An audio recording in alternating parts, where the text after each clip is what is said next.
Hi friends, நான் வாஷிக். SIR எல்லாரும் video போடுங்க. எஸ்ஐஆர் ஃபார்ம் எப்படி ஃபில் பண்ணுறது நிறைய பேர் டீட்டெயில் கேட்டுக்கிட்டே இருந்தாங்க.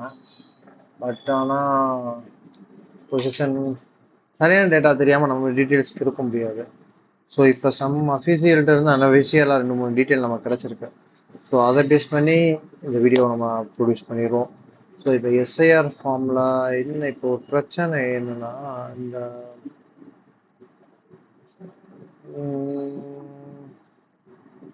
எல்லாரும் இந்த ஒன்றாவது வந்து ஆல்ரெடி பிரிண்டட் காலம். ஸோ இதில் எந்த கவலையும் இல்லை.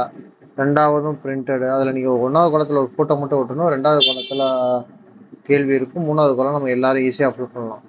இந்த 4, 5, 6 இங்கே பிரச்சனையே வந்து இந்த சப்ஜெக்ட் மட்டும்தான்.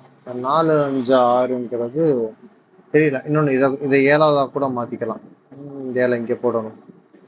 ஸோ ஓகேவா, அந்த 4, 5, 6, 7 இந்த எல்லாமே வந்து நமக்கு இன்னும் குழப்பமாக தான் இருக்கு. ஆனால் பிஎல்ஓ கைட்லைன் என்னன்னா, உங்க ஸ்பௌஸோட எபிக் நம்பரோட முடிச்சுக்கோங்க, இதை நாங்கள் பார்த்துக்கிறோம்னு சொல்றாங்க. அவங்களோட வாக்கு மூலம் பிஎல்ஓ ஒவ்வொரு பிஎல்ஓ, பிகாஸ் நான் லாஸ்ட் வீடியோவில் வந்து பிஎல்ஓ நம்பர் எடுக்கிறது போட்டிருந்தேன். அந்த வீடியோவில் பார்த்துட்டு 2-3 பிஎல்ஓட்ட அந்த ஃபார்ம் ஃபில் பண்ணணும், இல்லை என்ன எடுக்கணும், என்ன ஃபில் பண்ணணும்னு கேட்டதுக்கு அவங்களுக்கே இன்னும் சரியான கைட்லைன் தெரில. ஈவன் பிஎல்ஓக்கு சரியான கைட்லைன் இது வரைக்கும் போகலை. அதுதான் ப்ராப்பரான உண்மை.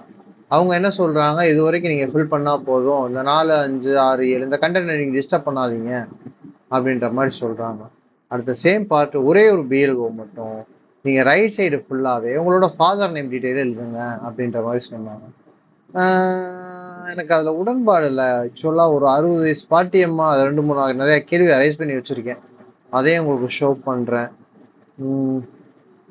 ஈவன் இந்த காலத்தை இவங்க வேணாம் ஃபில் பண்ண வேணாங்கிறாங்க. அதே டைம் இந்த காலத்தை ஃபில் பண்ணாட்டி என்னென்ன நடக்கும்ன்றத அழகா அந்த படிவத்தோட பின்னாடி தெளிவாக போட்டிருக்காங்க. தங்கள் அவ்விவரங்களை கணக்கீட்டு நிரப்பிட்டால் தொடர்பான சமுதாய பிஎல்ஓ அணுகலாம். கணக்கீட்டு படிவத்தில் முந்தைய வாக்காளர் விவரங்களை தெரிவிக்காத மற்றும் தெரிவித்த விவரங்கள் தரவுதளத்தில் உள்ள ஒத்துப்போகாத வாக்காளர்கள் ஒரு அறிவிப்பை வழங்குவார். ஸோ இங்கே அண்டர்லைன் பண்ண வேண்டிய விஷயம், 2005 டேட்டா பேஸ் உங்களுக்கு கிராஸ் ஆகலை அப்படின்ற பட்சத்தில் அவங்க இந்தந்த கண்டென்ட்டுக்குள்ளே வருவாங்க. ஸோ 1987க்கு முன்னாடி பிறந்திருந்தா அவங்களோட அட்ரஸ், டேட் ஆஃப் பர்த்து வரைக்கும் ஏதேனும் ஒரு சான்று குறிக்கணும். ஈவன் இது பாஸ்போர்ட் வரும், இல்லைன்னா பர்த் சர்டிஃபிகேட் வரும். 87 பிறந்தவங்க எல்லாரும் பர்த் சர்டிஃபிகேட் எடுத்திருந்தாங்களா, பர்த் சர்டிஃபிகேட் எப்போ கம்ஃபர்டபுளாக கொண்டு வந்தாங்கன்றது இன்னும் ஒரு ஊர்ஜிதமானது இல்லை. இன்னொன்று அதை அப்படி போட்டுக்கிட்டே இருக்காங்க. 87லேருந்து 2004க்குள்ள பிறந்திருந்தாங்கன்னா அவங்க பிறந்த தேதியை குறிப்பிடணும். மேபி அந்த பர்த் சர்டிஃபிகேட் இது தந்தை அல்லது தாயின் பிறந்த தேதி மற்றும் பிறந்த இடத்தை நிரூபிக்கும் வகையில் ஏதேனும் ஒரு ஆவணம். ஈவன் தான் ஒரு 87ல் பிறந்தவரோட தந்தை அல்லது தாய் வந்து மேபி அதிகபட்ச லோ கேட்டகரி எடுத்தாலுமே ஒரு 67ல் பிறந்தவங்களா தான் இருப்பாங்க. 67ல் பிறந்தவங்களுக்கு பர்த் சர்டிஃபிகேட் நீங்கள் இஷ்யூ பண்ணீங்களா தெரியல. ஸோ பாஸ்போர்ட் இல்லாதவங்க நீங்கள் எனக்கு இதில் எஸ்ஐஆர் கொண்டு வரீங்களா இல்லை சிஏவை கொண்டு வரீங்களான்றது தெரில. குடியுரிமை பிரச்சனை. ஏன்னா நீங்கள் எவ்வளோ நாள் குடியுரிமைன்னு சொல்லிட்டு அடிச்சிங்க பாருங்க. ஒரு போஸ்ட்டு 13 வருஷமா இது கூட நாங்கள் குடும்பம் நடத்தியிருக்கோம். ஆதார் என்பது அடையாளத்திற்கான சான்றாகும், குடியுரிமை மற்றும் பிறந்த தேதிக்கான சான்றில்லை. Right, okay. குடியுரிமையும் பிறந்த தேதிக்கும் சான்று கிடையாது. அப்போ ஆதார் என்னது? என்னோட ஐடென்டி கார்டு, அவ்வளோதான். ஸோ முடிஞ்சு. ஸ்கூல் ஐடென்டி கார்டு, அதே மாதிரி ஸ்டேட்டோட ஐடென்டி கார்டு, சிம்பிளாக முடிச்சிட்டாங்க. ஈவன் இவங்க லேட்டஸ்ட்டு இருக்கவங்க யாராவது ஒரு ஆள் கண்டிப்பான முறையில் இருக்கும். இது கண்டிப்பாக வந்து 2 பேர்த்துக்கும் கேட்குறாங்க. 2004க்கு அப்புறம் தான். 2004க்கு அப்புறம் பிறந்தவங்களோட அதிகபட்ச ஏஜ், பேரண்ட்ஸோட ஏஜ் வந்து ஈவன் ஓகே அவங்களுக்கு கூட கிடைச்சிருக்க வாய்ப்பு இருக்கு. இங்க வாங்க, நான் இத சிஐஏவோட எஸ்ஐஆர்ன்ற வார்த்தையில உள்ள வந்தது சிஐஏன்றத சொன்னதுக்கான முக்கிய காரணம் இந்த 8வது கண்டென்ட் மட்டுமே. ஒரு ஜாதி சான்றிதழ் எப்படி அவரை குடிமகனா மாற்றும் தெரியல. என்ன சொல்ல வரீங்க? ஒரு ஜாதி சான்றிதழ் தகுதி வாய்ந்த அதிகாரி வழங்கிய ஓபிசி, எஸ்சி, எஸ்டி பிற சாதி சான்றிதழ் ஒருத்தவனோட கம்யூனிட்டி சர்டிபிகேட்டு அவனை இந்தியனா நிரூபிக்குமா? என்ன லாஜிக் இது? புரியலப்பா.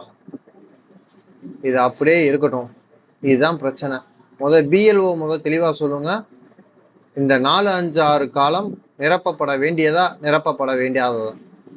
இதுல தந்தை பெயர் நேற்று இன்னொரு பிஎல்ஓ சொன்னபடி தகவல் இதுல தந்தையோட பேரை அவன் நிரப்பணும். வாங்க, உங்களுக்கு தான் நான் அடுத்த கேள்வி கேட்கிறேன்.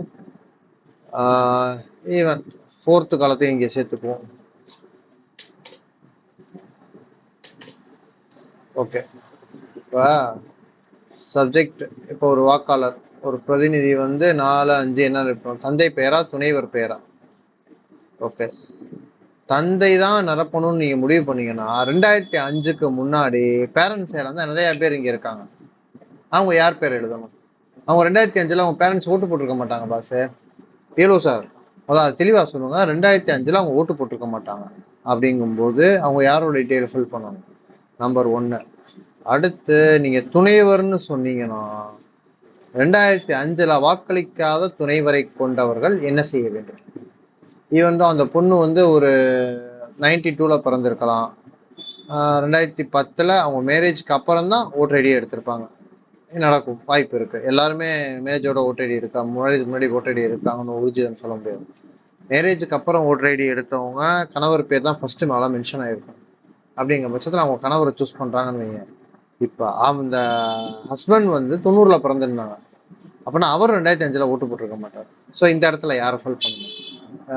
இந்த கேள்வியை நான் ஒரு அஃபிஷியல் பர்சன், எலெக்ஷன் கமிஷன்ல ஒரு அஃபிஷியல் பர்சன்ட்ட கேட்டதுக்கு அவர் அன்அஃபிஷியலா சொன்னது, நீங்க ரெண்டையுமே ஈவன் தோ ஃபில் பண்ணிக்கலாம். ஏன்னா இந்த கேஸ் கொஞ்சம் கிரிட்டிக்கல் கேஸ். ரெண்டையுமே ஃபில் பண்ணிக்கலாம். அட் த சேம் டைம் 2005க்கு பிறகு மறுமணம் செய்து கொண்ட பெண்கள் 4, 5, 6ல என்னத்தை ஃபில் பண்ண முடியும்? ஏன்னா 2005ல அவங்க ஓட்டு போடும்போது அவங்களோட முதல் கணவரோட டீட்டெயில் அதுல இருந்திருக்கும். புரியுதுங்களா? இப்ப அவங்க அதை மென்ஷன் பண்ணி காமிச்சாங்கன்னா 6வது காலத்துல யாரை காட்டணும்? இப்ப கரண்ட்ல இருக்க ஹஸ்பண்டையா, கரண்ட்ல இருக்க துணைவரையா, எப்படின்ற விஷயம் கரெக்டா தெரியல. அப்படிங்கும் பட்சத்துல ஓகேவா, 2005க்கு அப்புறம் அந்த ஒரு கேஸ் முடிஞ்சு. இதுல 2005க்கு அப்புறம் மத மாற்றம் செய்தவர்கள் 2005ல அவங்க பேரு சம்திங் பானு, ஏதாவது ஒரு நேம் இருந்திருக்கலாம். பானு, ரியாஸ், ஏதாவது ஒரு நேமா இருந்திருக்கலாம். 2005ல அவங்க ரியாஸ்ன்ற பேர்லயே ஓட்டு போட்டிருப்பாங்க. அவங்க 2000 இப்ப வேற ஒரு பேர், குமார், ரமேஷ், ஸ்டாலின், ஜோசப், ஏதாவது ஒரு நேம் மாறி இருக்கலாம். அவங்க காலத்துல என்ன ஃபில் பண்ணணும்? 5ஆம் காலத்துல ஃபில் பண்ணா கெஜெட்டை நீங்க அலோவ் பண்ணுவீங்களா? உங்களோட பிரச்சனை என்னன்னா, இந்த காலத்துல பெயர் மாற்றம் செய்யப்பட்டிருந்தால் என்ன செய்யணும்னு சொல்லி ஒரு விளக்கமும் இல்லை. புரியுதுங்களா? ஸோ பெயர் மாற்றம் பெற்றவங்க இதுல என்ன ஃபில் பண்ணணும் அப்படின்ற ஒரு கைட்லைன்ஸ் இல்லை. ஒன்று, கெஜெட்டை அலோவ் பண்றாங்களா, பிஎல்ஓகே ஏத்துக்குவாங்களா, ஏத்துக்க மாட்டாங்களா, ஒன்றும் தெரியாது. அப்படிங்கும் பட்சத்துல எனக்கு இன்னொரு கொஸ்டின் வந்துச்சு. ஒரு கஸ்டமர் ஃபோன் போட்டு, ஒரு கிளைண்ட் ஃபோன் போட்டு, எனக்கு ஓபிசி சர்டிஃபிகேட் உடனே வேணும், அப்ளை பண்ணணும், எதுக்கு இந்த மாதிரி பின்னாடி கொடுத்துருந்தாங்க. நீங்க அதை நல்லா படிங்க மேடம். வாக்காளர் தனது செல்ஃப், அவரது தந்தை மற்றும் தாய்க்கு தனித்தனியாக சுய சான்றிதழ் ஆவணங்கள் சமர்ப்பிக்க வேண்டும். ஒவ்வொரு ஆளும் தனித்தனியா பண்ணணும். ஸோ உங்களுக்கு நான் வாங்கிடுவேன். உங்களோட பேரண்ட்ஸ்க்கு அவங்க உயிரோட இருக்க பட்சத்துல அது கூட மூவ் பண்ணிடலாம்னு வைங்க. அவங்க இறந்திருக்கும் பட்சத்துல நீங்க எதை கொடுப்பீங்க? இந்த பெயர் மாற்றம் செய்தவங்க கெஜெட் அலோவ் பண்றாங்களா? கெஜெட் நீங்க அலோவ்டுன்ற வார்த்தையே இங்க கிடையாது. இந்த சப்ஜெக்ட்ல எதுலையுமே கெஜெட்ன்ற வார்த்தையே இல்லை. என்ன செய்ய போறீங்க? ஓகே, இப்போ நம்ம ஒரு கிளியரான டெசிஷன் எடுத்தோம் அப்படின்னா த பெஸ்ட் டெசிஷன் இந்த காலத்துல ஃபில் பண்ணி வாங்க. நம்ம சார் ஒருத்தவங்க தெளிவான சொல்லிட்டாங்க. இங்க வந்து உங்களுக்கு இந்த ஃபோர்த்து காலத்துல நீங்க உங்களோட 2005ல ஓட்டு போட்டிருந்தா இந்த ஃபோர்த்து காலம் ஃபுல் பண்ணுங்க. நீங்க ஓட்டு போடல, உங்க பேரண்ட்ஸ் போட்டிருந்தாங்க அப்படின்னா உங்க பேரண்ட்ஸை ஃபுல் பண்ணுங்க. இல்ல என்னோட பேரண்ட்ஸ் டீட்டெயில் நான் கொடுக்க விரும்பல, என்னோட கணவர் டீட்டெயில் கொடுக்குறேன் அப்படின்னா கணவர் டீட்டெயில் கொடுங்க. ஈவன் தோ இவங்க 5வது ஆப்ஷன் வந்து உங்களுக்கு சாய்ஸ் தான். யார் டேட்டா இருக்கோ அதை கொடுங்க. யார் டேட்டா கொடுக்க கம்ஃபர்டபுள் உங்களுக்கு ஆக்சுவலா இங்க தனிநபர் சுதந்திரம்ங்கிறது ரொம்ப ரொம்ப முக்கியம். உங்களுக்கு கம்ஃபர்டபுளான டேட்டா எதுவோ அதை கொடுங்க. சில பேர் ஃபாதரோட டீட்டெயிலோ இல்லை கணவர் டீட்டெயிலோ கொடுக்கல அப்படிங்கிற பட்சம் தாயோட டீட்டெயில் கொடுக்கலாம், எனி ஒன். பட் இந்த இடத்துல ரிலேஷன் மென்ஷன் பண்ணுங்க. இப்போ இந்த ஈரோடுல இருந்து ஒரு ஃபார்ம்னு சொல்லி அது ரொம்ப ஃபேமஸாக காமிச்சிருந்தாங்க. ஒன் செகண்ட் அந்த ஃபார்ம் எடுத்துக்கிறேன். இந்த ஃபார்ம் தான் மேடம். பஸ் இப்போதைக்கு இந்த ஈரோடு மாவட்டத்தில் இந்த ஒரு ரிலீஸ் ஆன ஃபார்ம் தான் பக்காவான ஃபார்ம் அப்படின்ற மாதிரி சொல்றாங்க. இதுல வாக்காளரின் தாத்தா அல்லது பாட்டியின் பெயரை குறிப்பிட வேண்டும். மேலே குறிப்பிட்ட பிறவின் உறவு முறை தாத்தா ஆறு பாட்டி. எனக்கு இது புரியல, நீங்க என்ன சொல்ல வரீங்கன்னு எனக்கு சத்தியமா புரியல. 2005 தான் வந்து நடந்துச்சு. 2005ஓட ஓட்டு தான் எனக்குமே இருக்கு.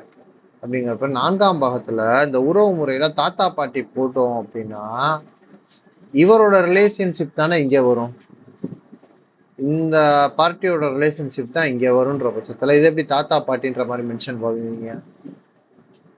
இந்த ரிலேஷன்ஷிப் யாரோட ரிலேஷன்ஷிப்? ஸோ இந்த ஃபார்மும் வந்து ஆத்தென்டிகேட் கிடையாது. ஸோ எல்லாரோட அனுமானத்துல இது ஓடிக்கிட்டு இருக்கு. இந்த அனுமானத்தோட பலம் தான். ஏன்னா இங்க கொஸ்டின் தப்பு. பஸ் சிம்பிளா சொன்னோம்னா கொஸ்டின் தப்பு, ஆன்சர் எழுத நம்ம தயாரா இருக்கோம், இவங்க எழுதின கொஸ்டின் பேப்பர் தப்பு.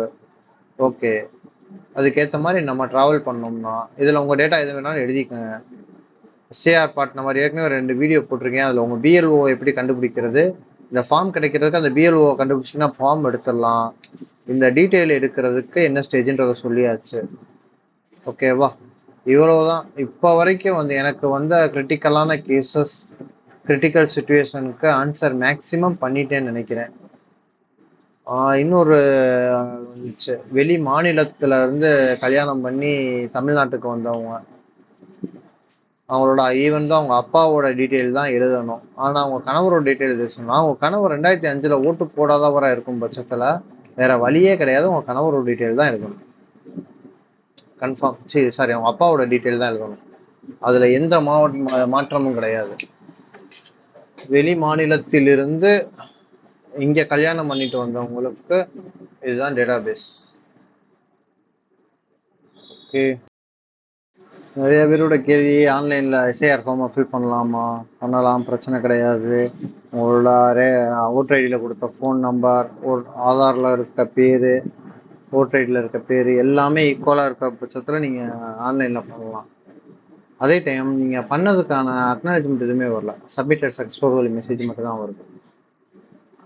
ஸோ இதெல்லாம் பிஎல்ஓ சிக்னேச்சர் பண்ணி கொடுத்துருவாங்க. அந்த டாக்குமெண்ட் வச்சுருப்பீங்க. நீங்கள் அதுக்கு என்ன டாக்குமெண்ட் வச்சுருப்பீங்கன்னு தெரில, ட்ரை பண்ணி பாருங்க. ஐடியா இல்லை. ஆன்லைனை பற்றி அக்னாலஜ்மெண்ட் ஏதாவது வந்தால் தான் நம்ம பண்ண முடியும். நீங்கள் அப்ளை பண்ணிட்டீங்க, நீங்கள் அப்ளை பண்ணது அக்செப்டடு நாட் அக்செப்டடு ஏதாவது ஒன்று சொல்லணும், எதுவுமே சொல்லலாம். ஸோ ஆன்லைன் இதுதான் ப்ராசஸ். வேறு அவ்வளோதான், வேறு எதுவும் டேட்டா இல்லை இப்போதைக்கு. முடிஞ்சு. ஓகே, பாய். வேறு எதுவும் கொஸ்டின்ஸ் வந்துச்சுன்னா அதுக்கேற்ற மாதிரி கொஸ்டினோட ஆன்சரோட வரேன். எனக்கு சொன்ன ஆன்சர் இப்போ வரைக்கும் எனக்கு சாட்டிஸ்ஃபேக்ஷன் ஆகலை. ஏன்னா கொஸ்டினே தப்பு, எனக்கு தெரிஞ்ச ஆன்சரை நான் பண்ணியிருக்கேன். பெட்டராக. தேங்க்யூ, பாய்.